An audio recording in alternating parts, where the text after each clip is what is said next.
কোনো কাজকর্ম নেই? কাজকর্ম কেন করব? কাজ করার তো দরকার নেই। কী করেন তাহলে?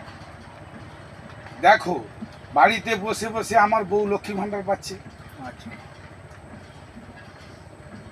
আমার আমি কৃষকের ভাতা পাচ্ছি, আমার কৃষক বন্ধু পাচ্ছি, কৃষক সম্মান নিধি পাচ্ছি, আমি কালা না হয়েও আমি প্রতিবন্ধী হয়ে পয়সা পেতে পারি, বিনামূল্যে রেশন পাচ্ছি।